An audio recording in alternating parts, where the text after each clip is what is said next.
like when does it become a racial issue, or is it first, like you mentioned, a class issue and then it becomes a racial issue, or is it like, what is it?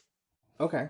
So to understand the race issue, we have to understand like the fact that once white people showed up in the Americas, we start to see the gradual extermination of indigenous Americans, right? That whether it's through disease, through war, through the burning of crops, which was a really major tactic of those early colonizers, was we can't fight one on one with the indigenous people because they, outnumber the white people. So, what better way to attack them than to either kidnap their families and hold them hostage for food or burn down indigenous people's foods, right? There are stories of these early colonists looking at how much corn indigenous Americans are able to grow just in the Mid Atlantic area, the DMV, Delaware, or Delaware, Maryland, Virginia area, right? Um, they're talking about people with like 20 million 20-ton barrels of corn, right?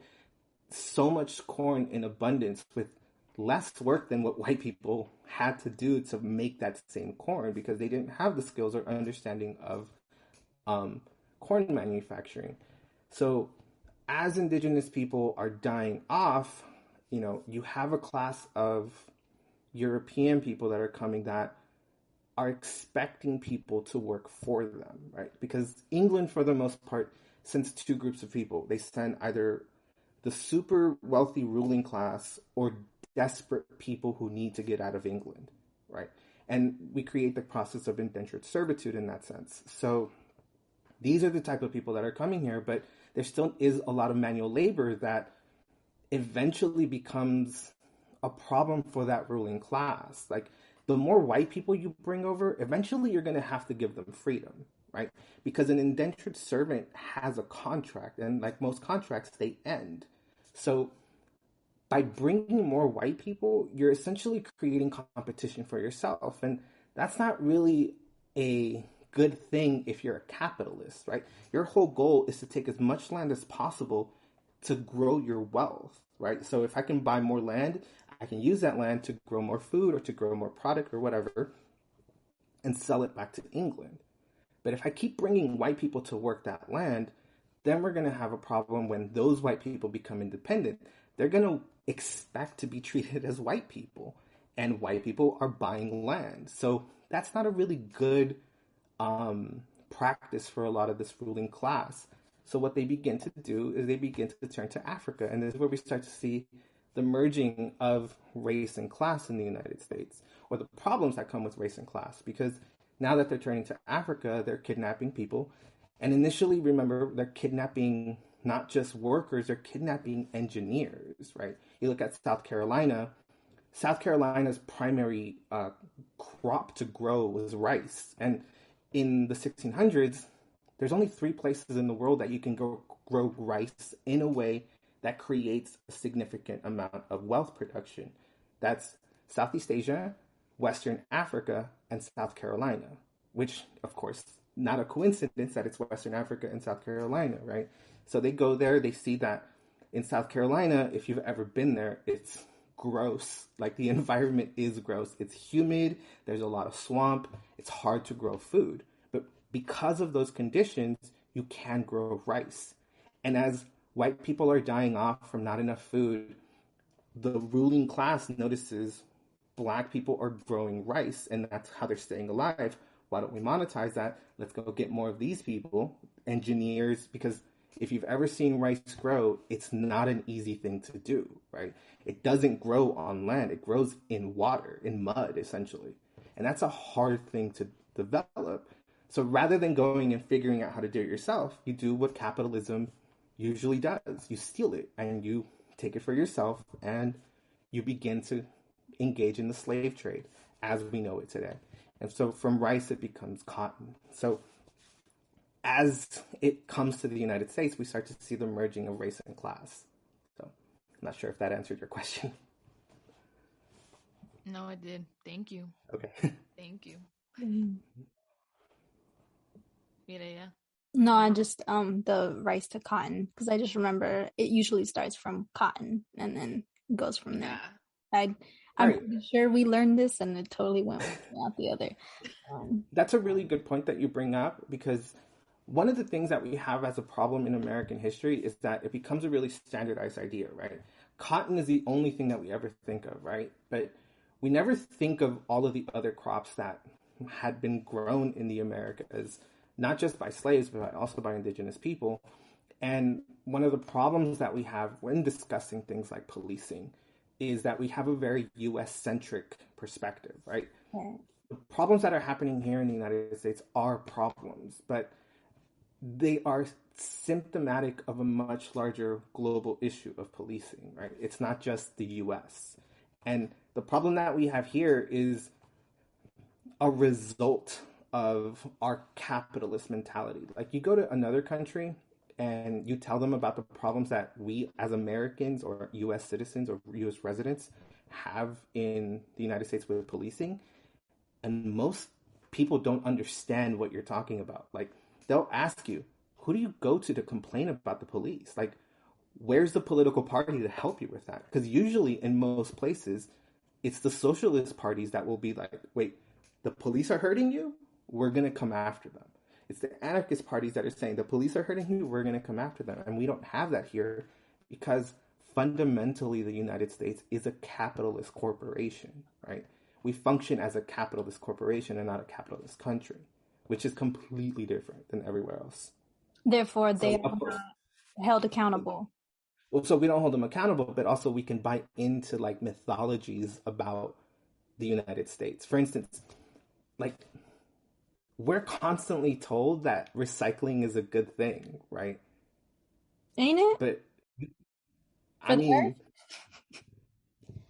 when you look at the actual recycling system, it doesn't make sense economically for companies to recycle anything, right? It's actually cheaper to produce more plastic than it is to recycle it.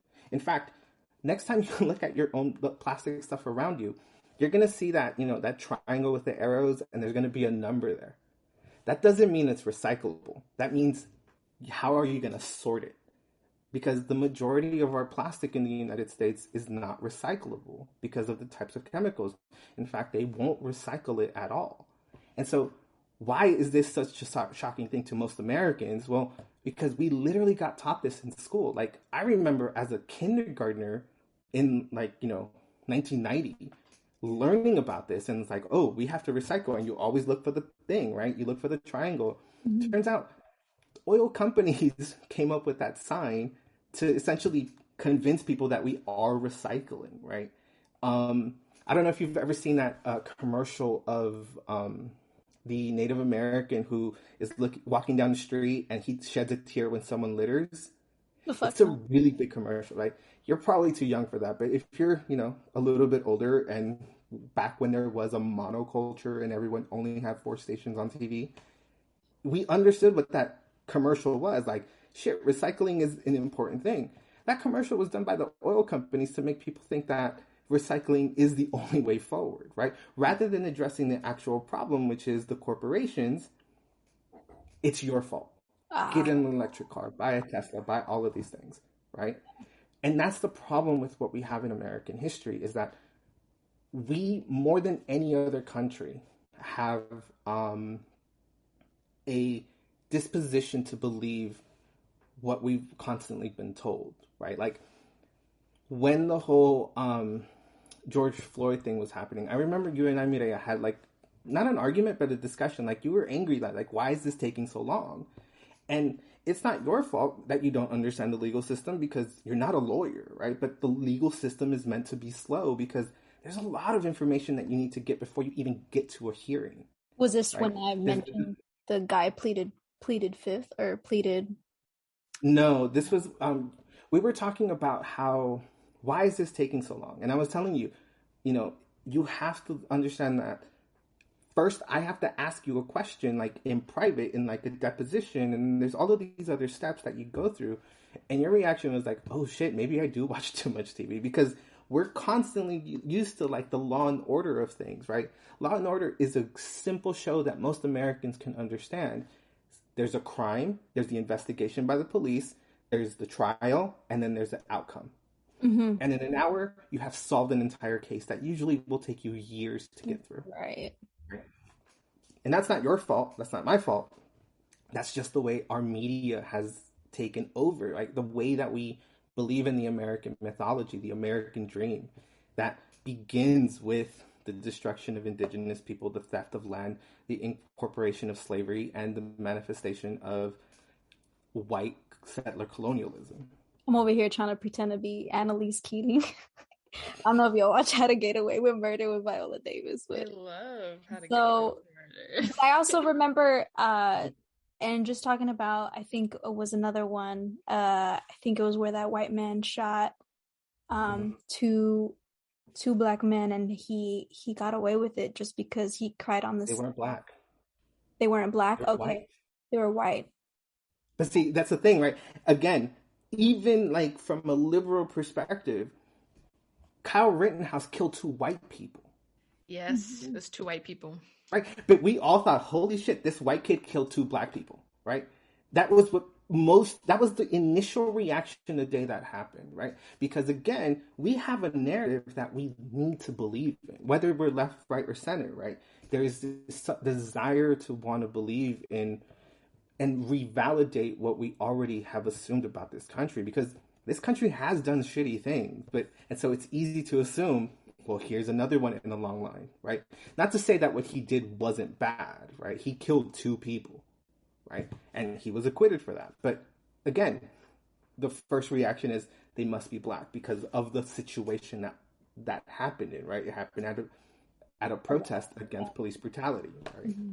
So, which goes into the next, trying to learn how to form this into a question, but we were talking about what was it, gun control, and and in regard, so gun control and I'm brain farting here, the relation to what else was it, the American dream, and so if you can kind of tap into that.